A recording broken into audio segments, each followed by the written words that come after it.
Listen up. There's no more excuses. We're empowering those who want the hustle by exposing the status quo. The days of ordinary are over.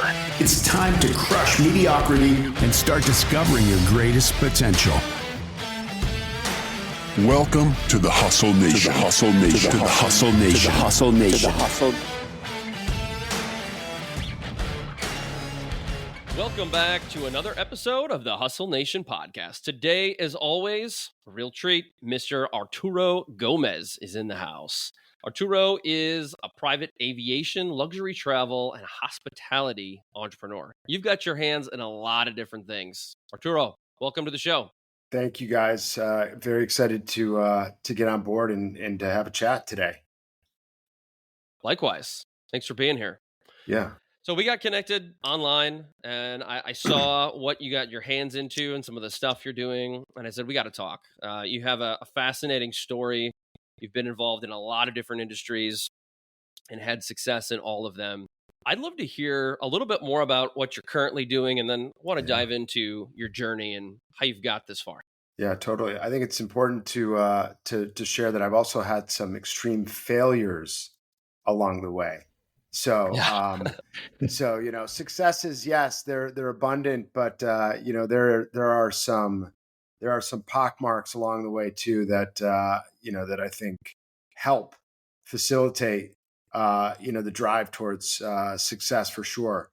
So, right now I have my hands firmly focused in two separate industries, but I think that they are have so many similarities because at the end of the day, they're very experience focused, service-based businesses. One is aviation, private aviation, / luxury travel, and the other one is hospitality. So the hospitality piece, when I moved to Chicago in '97, which was now a million years ago, it's crazy. I had moved to Chicago, just graduated from the University of Michigan. Was supposed to actually go to dental school and got accepted, deferred for a year because I just in the 11th hour, really my senior year, there was certain things about my personality that started to become a lot more prevalent and a lot more evident to me that there was just more that I needed to do. And so that's where this kind of hang up and this confusion in terms of what I should be doing at the end of graduation came into play. And so my sister was living in Chicago. I said, I always wanted to be in the big city. I grew up in Lansing, Michigan, small town. And so for me, moving to Chicago or New York was really where my head was the entire time as I was growing up. So I moved to Chicago and at that time it was the dot-com boom. The bust hadn't really occurred yet. And so, the markets were flush. It was really an exciting time to be in Chicago. Chicago was really kind of coming into its own at that time. And I had my background was in biology and Latin American studies. And so when I moved here, it was really difficult. I thought that I would be able to get it. What I was trying to do is become some type of liaison in an office like with Morgan Stanley, Goldman Sachs, like in their Latin American offices. And so because my first language growing up was Spanish, still, perfectly bilingual. I thought I was like, this is the path. And so I got the interviews, but, because I had really no finance background at that time, there was so many kids coming out of school that were, had the finance background. And so they were the ones getting the jobs. I needed to work. So I jumped behind a bar. So I jumped behind a bar, as a place in Lincoln Park, excuse me, merely to pay the bills. I mean, because at that point, my parents were like, listen, we just paid off all the rest of your student loans. You're on your own, son. So, I needed to, make a living. And so I started working in the bar industry, and that was a little disheartening and a little reality check at the same time. You'd spent 4 years, spent a ton of money, at a prestigious university like University of Michigan, and you come out and you're serving drinks to old timers at 11 a.m. on Clark Avenue in Chicago. It was like, this is not the way that I envisioned it. And so about 4 months into doing that, I got a call from an advertising agency that I applied to become a junior copywriter. So I jumped into that. That gig lasted for about 4 months. They lost a big account. It's a small firm on Michigan Avenue, but it was one of the only Latin-speaking, Spanish-speaking advertising agencies in Chicago. And so I was essentially like an experimental position that they thought was needed for their growth. Growth didn't necessarily happen, so I was diminished. So at that point in time, I decided it was probably time to go back to dental school to take that opportunity and do it. So then at that point, I was looking for just something to do. This was April, late March, early April, 1998. And so I was like, all right, maybe I'll find something fun for the summer and get ready to go back to school in the fall. And I found it was back then people still looked at the ads in the paper, like the job postings.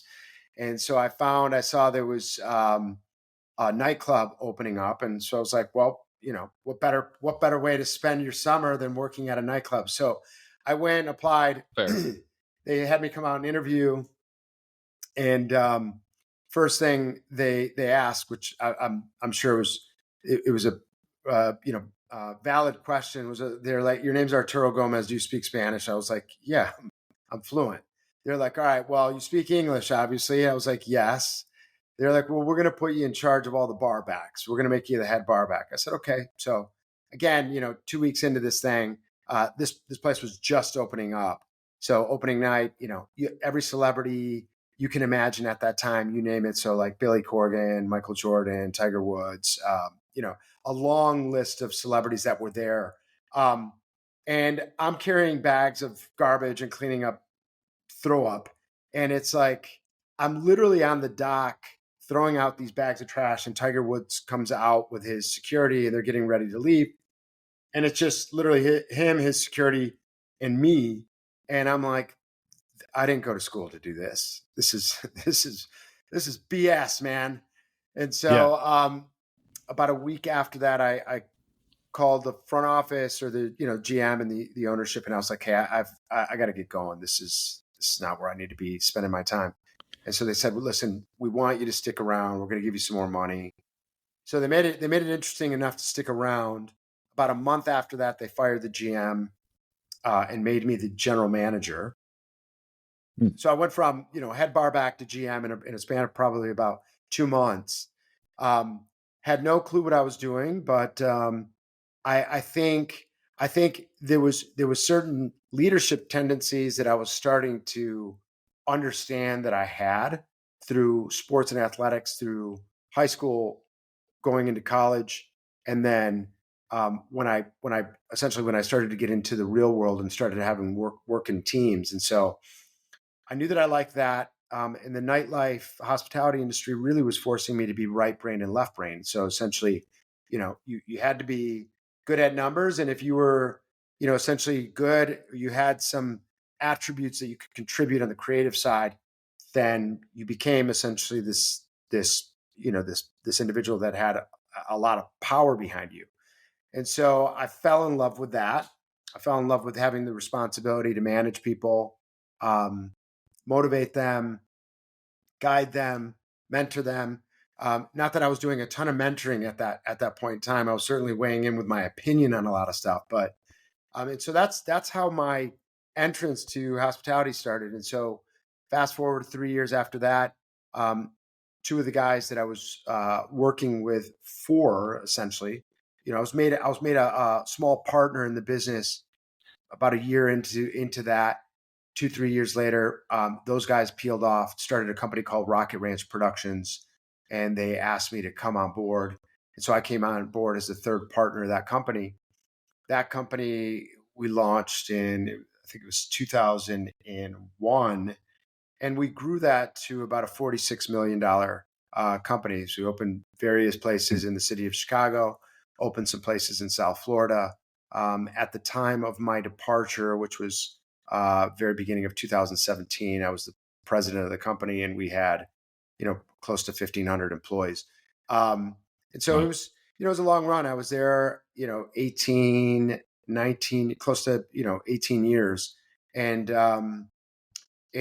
at that time, I started to get really nervous that I think I was going into my midlife crisis, which it's a real thing. I come to find out it's a real thing, and I I started to be concerned that I was going to be a one trick pony, that my life was going to be fully focused in restaurants and hospitality, and that's who I was going to be.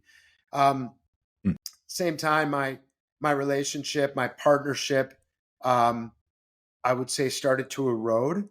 There was, as people get older, our desires change in life, and I think that was the same story. And so when you partner up with somebody, we were all young kids. I was 22 at the time, maybe 24 when I became a partner in Rocket Ranch. But um, you grow, and a lot of things change. And so around that time, I had um, just gotten married. We were expecting our first child, and I was constantly thinking about other businesses, other industries, other things to innovate in, and it certainly was not.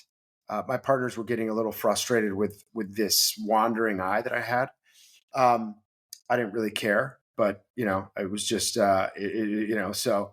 Um, and so I, at the time, it was August 2016.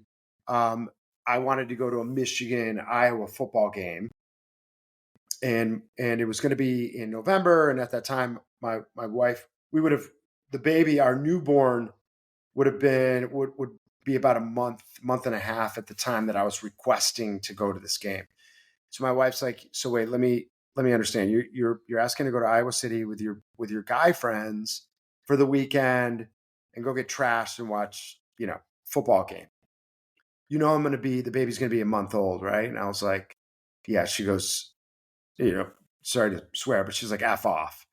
And so I was like, well, what if I can get there in the same day and come back? She goes, it's a 4-hour drive. It's a night game. You guys are going to be drinking. She's like, not a chance. I said, well, let me see if I can create a solution. So a very good friend of mine who him and I had grown up in the industry together, the hospitality industry, he actually had some friends that actually had some aircraft, some planes. And I called him up and I said, hey, do you know how to get a plane? I'm looking to get up like a 12 passenger jet from Chicago to Iowa City. He's like, for what? I was like, well, I want to go to this game and I want to get there and I want to come back and, trying to avoid the headache at home. He's like, yeah, well, let me make some calls. So he made a couple calls, and honestly, we tell the story that if we had not gotten such a crazy, sharp, sweet deal on the jet on the front end, that the story, it may not have evolved to what it became. And so he comes back, he's like, hey, it's $13,000. I said, here's my credit card. I want it. 12 passenger Falcon 900. And so I locked up this contract, signed the deal. And then that same day I called the University of Michigan ticketing office, said, hey, I need 12 tickets to the Michigan, Ohio game, or the Iowa game. And so they gave me the tickets. I started texting friends. I said, hey, I've got this full package, travel package. We got a private jet, we got ground transportation, alcohol, ticket, everything, one-stop shop. So we sold that out in literally like in 3 hours. We set up like a little PayPal account. We sold that out. I call them up. I was like, hey, we need another plane. So we got another plane, sold that plane out. And then we started doing this throughout the fall.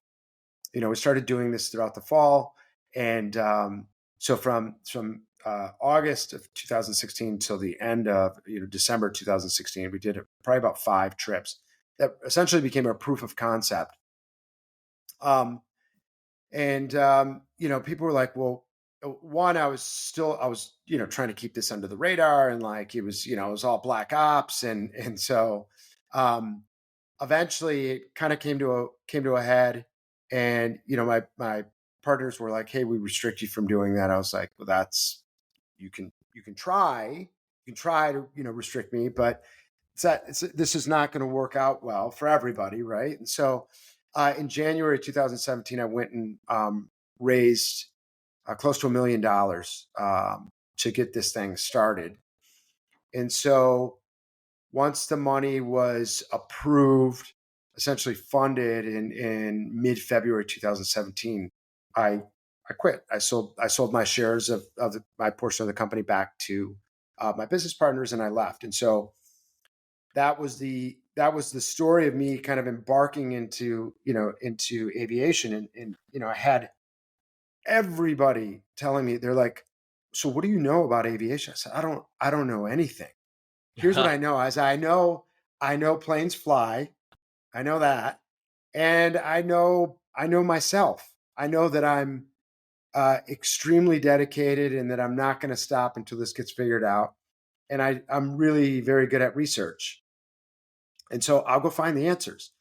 And so that's in fact what happened. And so we started on this journey. We launched the company was still around. It's called Big Game Air.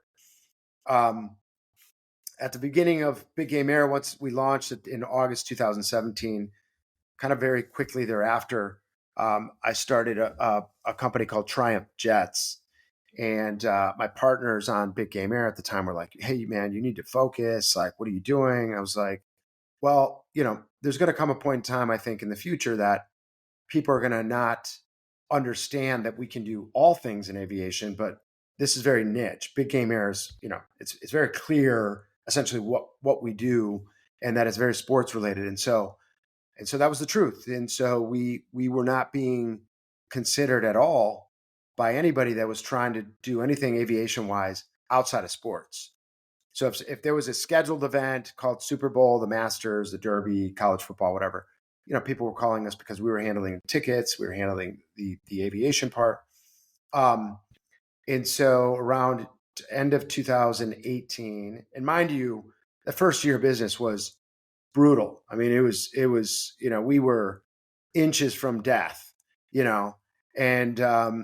and so in fact, in early 2018, 2019, I had to start doing some stuff back in hospitality because I was not drawing a salary essentially for 2 years. So for 2 years, I was just kind of burning off savings and income that I had. And so, and you can imagine after, 19 years, 18 years of being in a successful hospitality business, the life that I had built for myself was not inexpensive. And so the burn was, extraordinary. And so I was like, at that point I had to start dipping my toe back into hospitality. But end of 2019, we started to get a real uptick of people becoming familiar with that we were in the aviation industry in a broad sense, and that we could accommodate, corporate or leisure travel. And so that started an interesting uptick, but it was still really only about, $1.5 million a year is what we were generating. But we had no office at this time. We had shed really all of our, any assets that we had. I mean, we were asset light to begin with. We had no planes. We were just merely brokers in the process.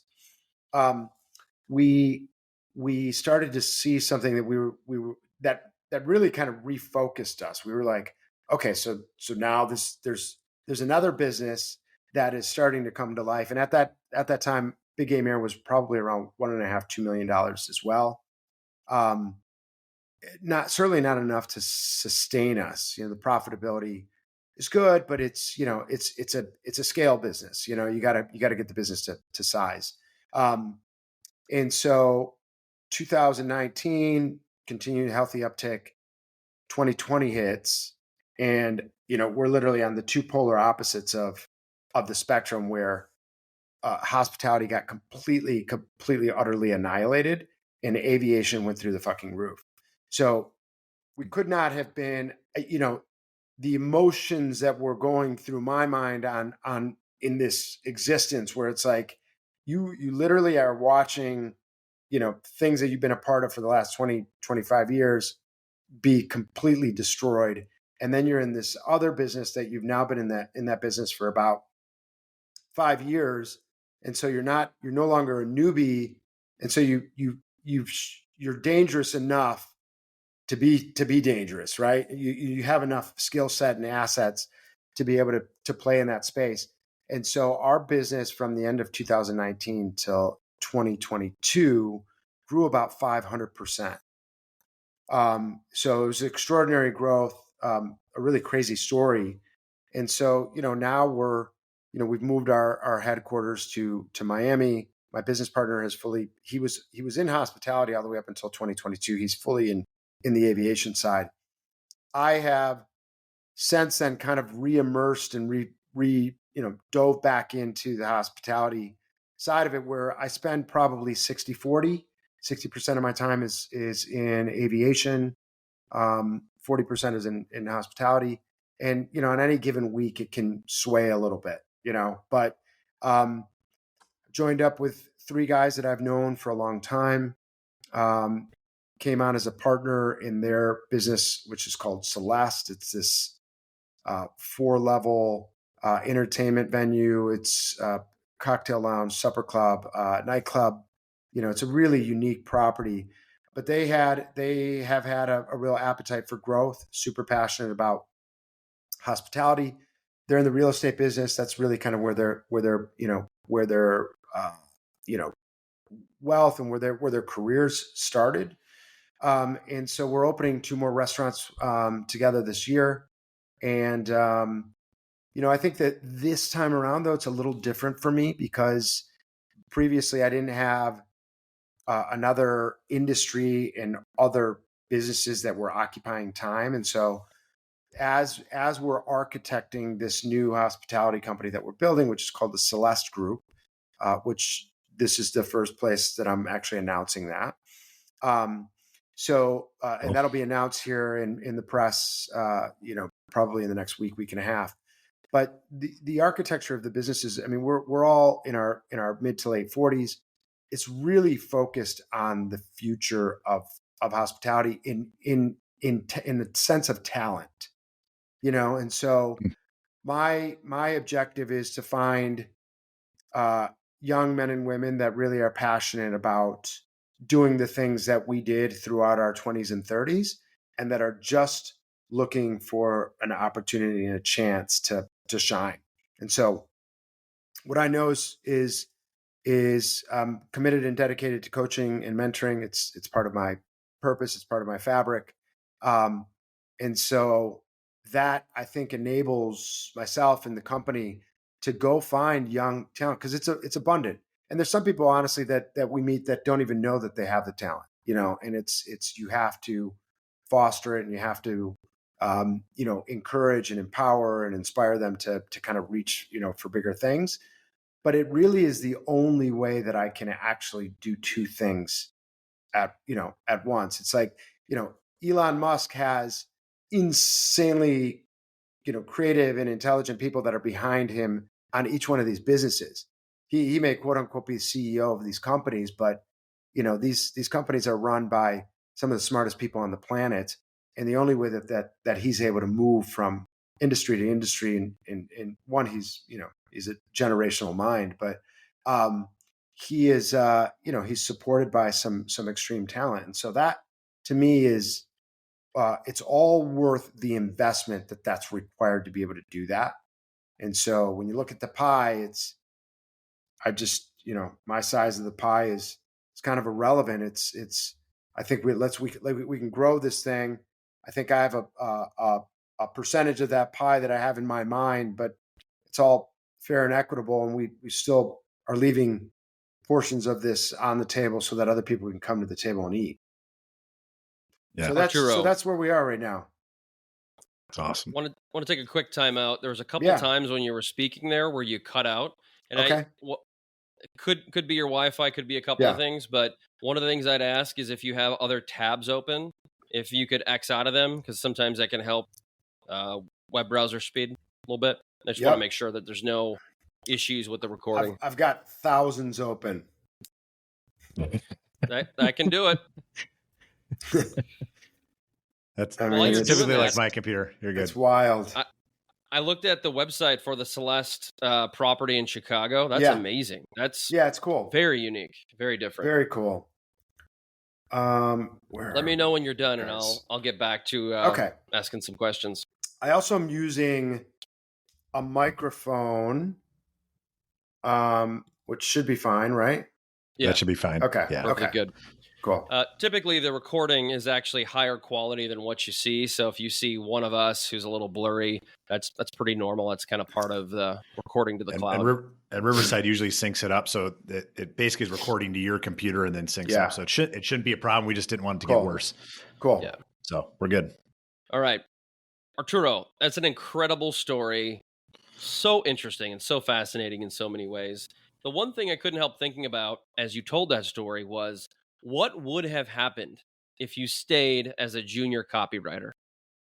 Oh my How would God. your career and your life be different if you're like, screw it, finally, I'm done. I'm walking away from this stupid industry. Yeah, I think I'm a big believer in destiny and fate, and so I think that the lives that we create for ourselves is already predestined in a sense, and so it's like I don't know how long I would have stayed there because I think to kind of like the bones and the premise behind the things that you guys talk about, people that really have extraordinary uh, grit and really want to hustle. Most of us are built. Most of us are built. There certainly is coaching and empowerment and finding out, who we are as we grow. But a lot of that is deeply rooted. It's in your DNA. And so something about what I wanted to do was just, I never felt comfortable being a cog in the system. It was always and it was never like, hey, I need to beat my chest and be this power. It was always about how do we empower and how do we get this thing or be part of something that's much bigger. So I probably would have quit and probably maybe would have found my way in some way, shape, or form to other industries or businesses. But what I know is that I'm cut out to serve. I'm a service focused individual. Like I love being in the service business. And I think it's part of the core is like I love making people happy. I love seeing people smile, and so I would have found myself going into some business that would allow me to do that for sure. I think the problem, though, is so many people don't know what they're cut out for. You must have discovered that at some point in your early career, and that must be what had kept you in the hospitality world for so long. You must have had some Yeah. fascination with the joy of helping people and seeing them grow as young individuals. I mean, I think I started to realize in college that I had an ability to wrangle people, charm people, put people at ease, that kind of thing. Um, I think from a very young age, and I tell my mom this story all the time, but and it's slightly creepy, but there was a day that like I just kind of had this overwhelming like feeling like there was something I was put here to do. Have never really been able to define it, but have from that day have been searching for it. And so I think it's what I've found is that I really find great enjoyment in coaching, mentoring, and trying to help people establish and accomplish the goals that they set out for. And in that process, this idea of creating happiness for people through service is layered in there. But I think listen, there's been a very strong understanding of purpose, I would say, for the last 8 years. But I think leading up to my 40th, I was still searching hard to figure out what I was going to be. And I was like deep into my career, there was still some really big gaps and holes in like who I was going to become. And I still think that there's so much story and narrative that's going to be told. What's up, listeners? I just wanted to say thank you for being a part of the Hustle Nation community. We are absolutely thrilled and honored that you listen to our show. I wanted to take a break to share a special resource with you. I'm talking about our 2020 Vision Guide. This is a pivotal tool we use in our workshops where participants typically invest thousands of dollars for transformative experiences. Imagine having a crystal clear, actionable roadmap to not just meet but exceed your personal and professional goals. That's the power of the 2020 Vision Guide. And here's the best part. We're offering it to you for free.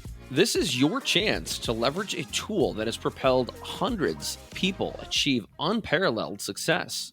Visit our website now. I'm including the URL in the show notes below, where you can download our guide and start your journey toward clarity and achievement. Don't wait. It's time to create the life you deserve today. Now back to the show. One of the things that really jumped out to me is when people look at someone that's had success, right? You got to mention there's a lot of failures around the way. And what I heard through that whole story was all these micro pivots, but with some very kind of value-based things, right? So like you clearly had your eyes open and had to pivot, not even just what you were doing, but even probably who you are as a person and as a leader in all these different experiences. And now it's, you've got more experience behind it. So this next gig you have, right, you're pulling from all those experiences. But, can you speak to just like in your mindset of openness? I think a lot of times people pick lanes and get kind of closed-minded, and then really miss the value they can create for other people. Yeah. I mean, I think that's true. I think in order to be, you have to be a tremendous listener, like life listener, if you're really going to try to figure out and better understand your path, I think. And I certainly have. I've also, sometimes had, stronger convictions that may have, definitely steered me down a specific, road or whatever. But even now, it's try to be as open-minded as humanly possible that you can be. And, but I definitely have a box around the things that I will do and I won't do, And so, probably it was, maybe 4 years ago, I was able to finally get to this point where I was able to create a purpose statement. And that actually came about from, I was invited to go to this week-long Lululemon retreat in Malibu. For some reason, I got this call. Somebody knew me somehow, whatever, and it was 40 people from around the planet, mainly the Americas, but there was some Europeans there, famous UFC fighters, comedians, actors, like it was a ragtag, random bunch, and the whole focus of the week was that we were going to do yoga, we were going to focus, we were going to meditate, but it was to arrive and leave with a purpose statement of like who you are, what you're about. So, and how they kind of, flushed it out. The question was, if you were standing in front of your God, a God, the God, and that individual, that deity, whatever, asked you, why do you think I put you on this earth? Then what would your response be? And so, most people that I ask that question are like, I don't know. Like, why are you asking me such tough questions? And so, because I do think that I think that life is about answering that question. And so when we can get to that point where we answer that question, the direction of where we should go is way clearer. And, there's a happiness value in that, I think. And so for me, it was, my statement has evolved. It originally was, to inspire, empower, and bring happiness to those around me. And then I was like, well, how do I insert myself into that equation? Like, I got to be happy, and like, I got to be inspired, and I got to be empowered. And so it was to inspire, empower, and bring happiness to myself and those around me. And then this year I added my family because it was very specific. I have two daughters and a wife, and, extended family, parents and sisters and such. And so now it exists is to inspire, empower, and bring happiness to my family, myself, and those around me. And that allows me to understand why I've gravitated towards these service businesses. It understands why I'm so, it gives me understanding to why I'm so dedicated to inspiring and empowering people in terms of the coaching piece. Like I've always loved coaching people, and I never really understood why. Like I would go way out of my way to do crazy things for people at no real gain to myself outside of like helping. And um, so that allowed me to really understand my behavior a lot better. And it also forces me to keep myself in that equation that I'm constantly looking for inspiration and empowerment for myself. And so that comes from, the things that I do. It comes from the things that I read, the people that I interact with, the walks that I take outside on a beautiful day, so it's helped, and it may evolve again. I don't know what that statement looks and feels like in 5 years, but for now it's helping me assess where I spend time and energy. And it's also validated this idea that I can be in different industries because I can do those things across multiple, different industries, and so it's helped clear the path a little bit. When you say that, the big thing that comes back to me is, how do you increase your own happiness? It often starts by giving it away. Right? For sure. When you talk about the service and value and flowing into others, right? Like I feel like so often in today's society, there's so much me culture, Yeah. right? Correct. And in reality, that's not really where happiness tends to lie. And don't get me wrong, you need to be happy too, right? I mean, that's part of your purpose statement, but it's, how do you get there? It tends to, the happiest people in the world tend to be the least selfish. For sure. And it's, listen, I meet miserable people every day, and hopefully not on the show. no, yeah. My God, no, you guys are great. But I don't understand it. I don't comprehend it. I know that now we all have choices about, the company we keep, but I think life is a lot sweeter when you understand those things. And for me, giving and watching other people succeed is a real energy boost. For sure.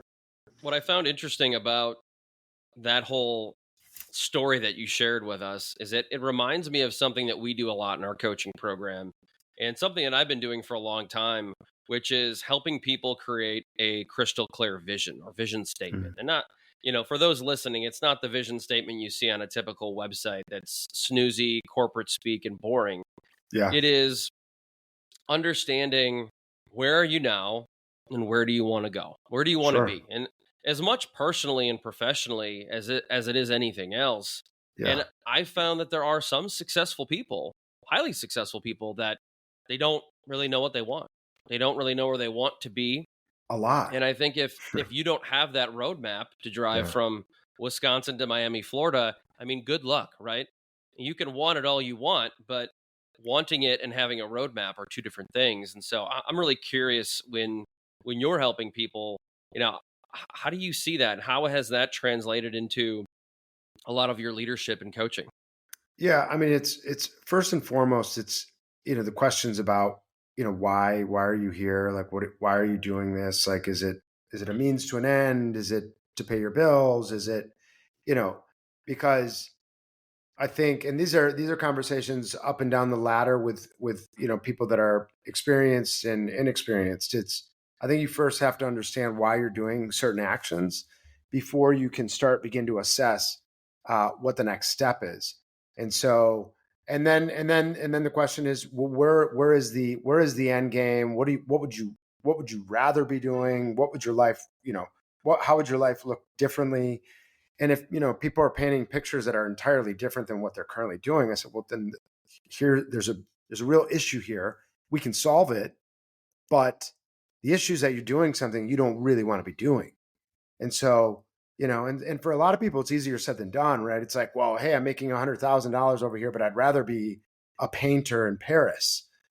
Well, okay, so there is a life that you could accomplish to get there. It may not be next year, it may not be in 5 years, but it's achievable. It's all achievable.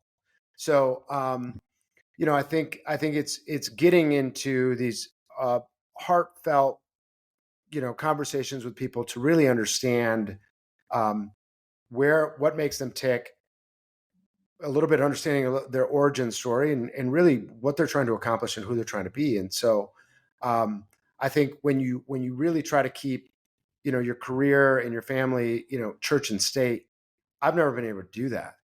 And so to me, it's totally intermingled and intertwined. And for me, in order for me to be happy in my career, I have to be able to do the things that I need to do. And so, like, I'm a workaholic because that's just I don't even like using that word, but I'm driven to be a problem solver, and I'm always tinkering with things. And it's like, those are the things that I enjoy doing. But I also know that I have a real obligation, a passion, and a love to spend time with my family. And so it's trying to find balance is driven by really, really understanding the things that you're trying to accomplish and that you want to accomplish, and the things that are important to you and not important to you. And so creating these vision statements, or trying to understand what that roadmap looks like, is a critical part of the process, I think. And for anybody, even if you're in your 20s, like, teens, or moving through, give it a stab, just take a stab at it. Like, it could change entirely, as things do change in life, because what you expect to be constant can never really be constant. It's like nothing is permanent. We're always in flux. And so but you got to start somewhere. You got to give it a shot. And so, that's where it begins, I think. Yeah. One of the other things that I think you have perspective on that I'd love for you to share is creating experiences, Mm-hmm. right? You talked about, your various businesses, hospitality. It's all about experiences. And I think, so many businesses, all businesses are created on creating value for someone else.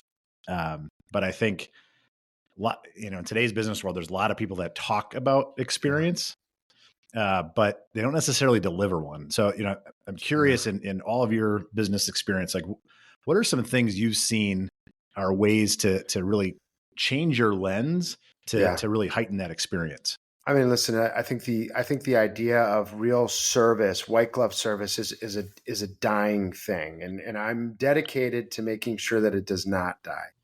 Okay, and so I do think that there's a generational issue with what people value and what they perceive as real service and experience. I do. It's the younger generation, and I sound like this old man talking about how I used to walk to school with no shoes on, but it's the younger generation really does not understand that human interaction and being able to play, understand a psychology of what giving means and what real service means has been lost to a certain extent.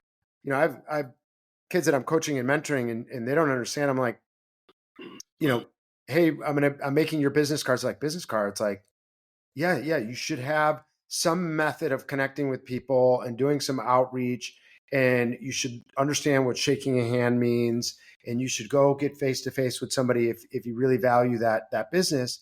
And then on the flip side too, if you're in a service-based business, you should understand somebody is paying you. They're paying you for a service. So the idea that you are not entirely focused on executing to expectation is you're missing the entire point.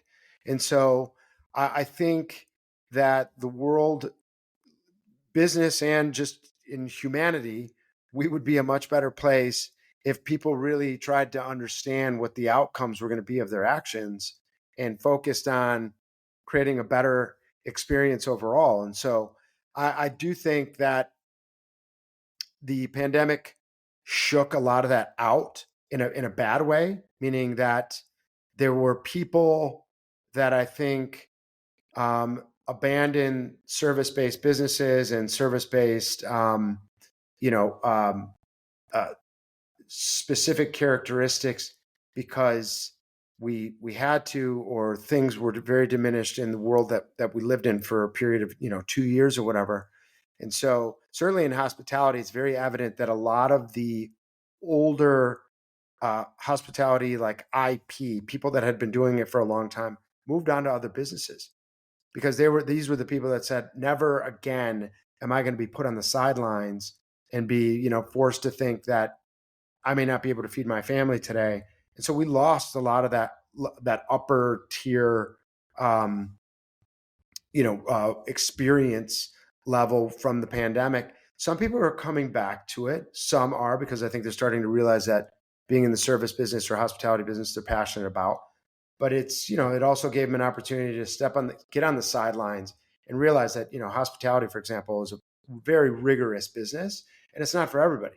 So, so I think it can be retrained and retaught. It's certainly part of one of the missions that we have in our organization is to really allow people to begin to understand what that looks like and feels like. Because I think that is, if you can ingrain that culturally into any business, it becomes it's a secret weapon. I think too that people will learn to value hospitality and service, whether it be in the service industry at a restaurant or in the business world, because ultimately we're all kind of in the service business. I mean, if you're in business in any capacity, you're in the service world. Yeah. At least that should be your mindset. What do you think? Totally. No, I think 100%, but again, it's like, you meet people that, whether you're calling American Airlines or, which by the way, I have a great relationship with American Airlines, just an example.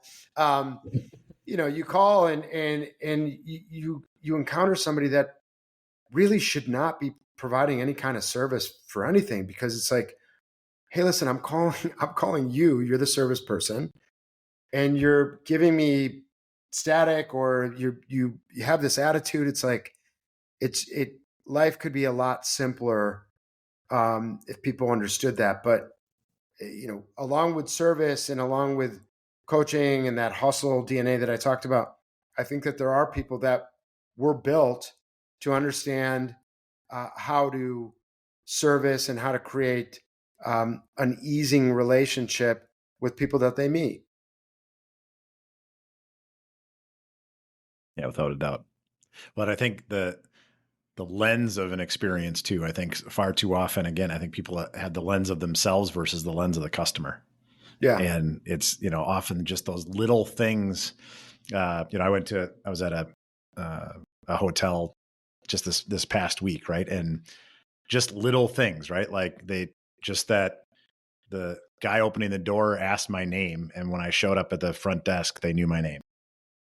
Right. Like that is such a small thing. Right. But like, and look, I know he had a microphone on his head and in his ear, right? Like I understand how they executed, but it didn't matter. Yeah. Right. Like, I don't care how they executed. It was just like, that it's the, and it wasn't just that, but it's, those are the types of things that stack up. For sure.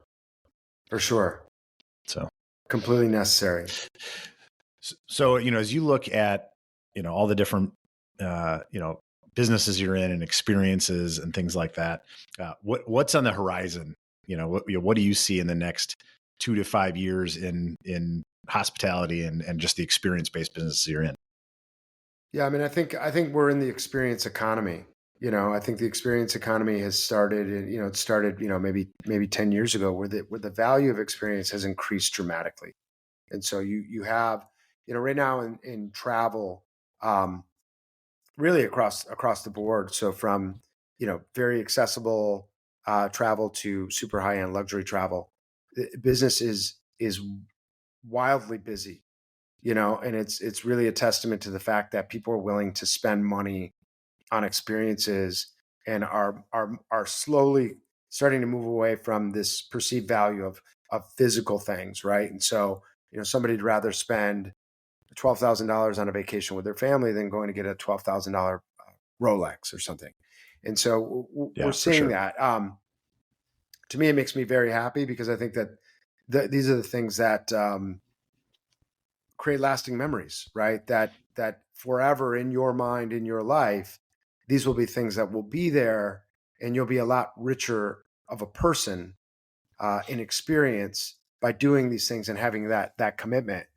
So, for me, expanding, really getting a chance to continue to expand both sides of aviation and the hospitality space is really the dream. I think there's an ecosystem of businesses around each one of those platforms that I intend to expand. And hopefully through this growth, we can really impact people that are going to be stakeholders in both of those businesses for us, or those various businesses. And so to me, that means getting into the coaching and mentoring mindset in that, if you have teammates that have jumped on board because they've had faith that your business, your company is going to lead them to somewhere different in their growth process, that, if they spend 2 years, 3 years, 5 years with you, that those are some of the best years that they've ever spent in their adult life in terms of career wise. And that's a commitment that I make across the board to really try to adhere to that.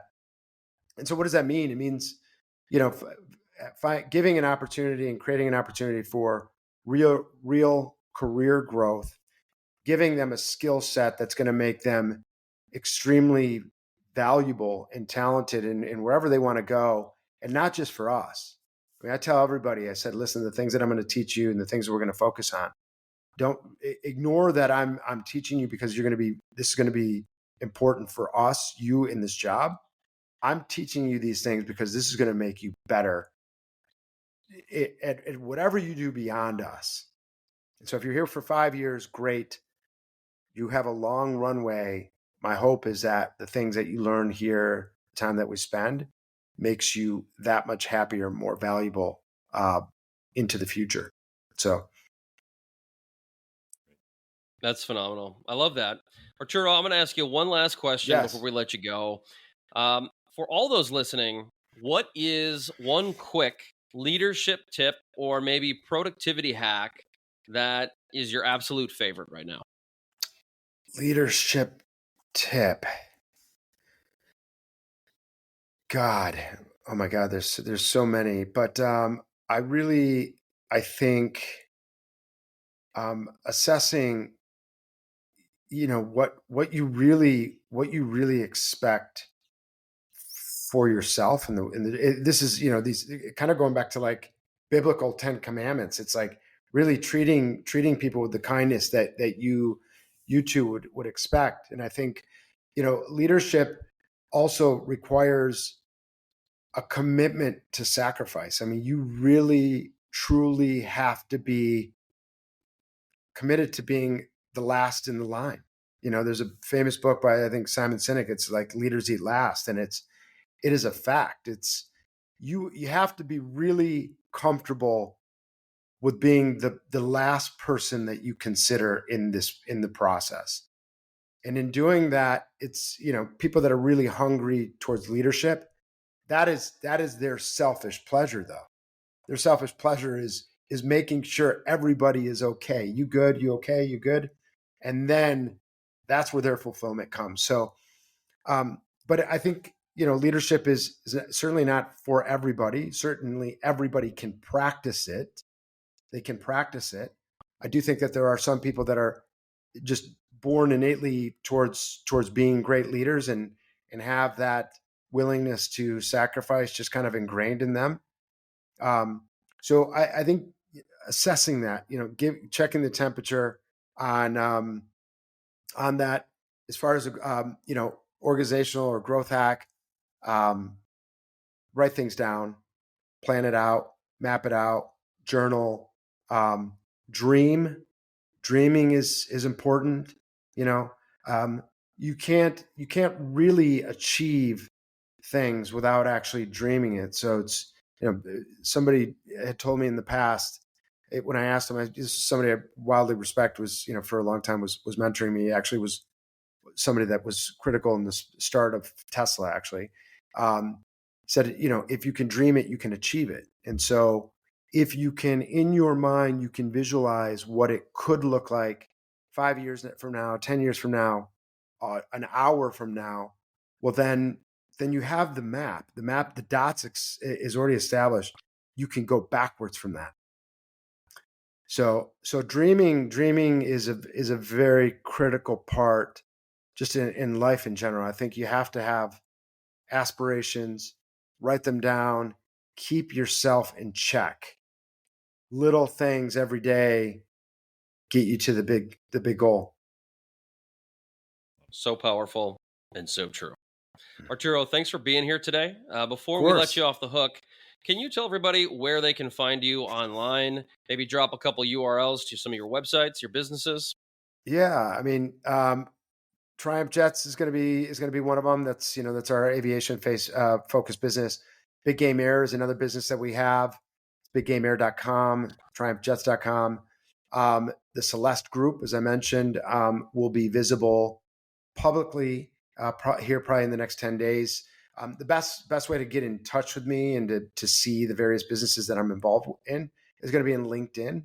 Arturo Gomez, LinkedIn. And you and our guy, Rob Cresey, have a podcast, right? We do.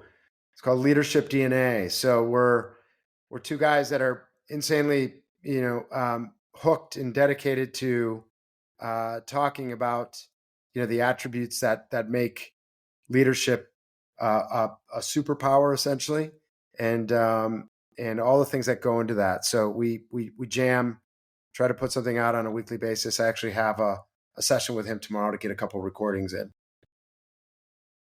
Tell him we said hello. I will. For those listening, I mean, we encourage everyone to listen to podcasts and not just ours, because there is so much to be gained. You're going to work, you're commuting. I mean, your vehicle can literally be a university on wheels, and that's something that's held me so much throughout the years. But anyways, Arturo, thank you for being here. Of course. For all the listeners, thanks for tuning in to another episode. Until next time, peace. Thank you for being part of the Hustle Nation. If you're serious about raising the bar in your personal and professional life and willing to go all in on your success, head over to hustleleaders.com. Here you can get access to our Hustle Productivity ebook, attend our Hustle Masterclass, or challenge yourself to the 30-day Hustle Challenge. Pairing these tools and training with the Hustle Nation podcast will help you advance to a whole new level. Until next time, stay hungry and inspire those around you to hustle.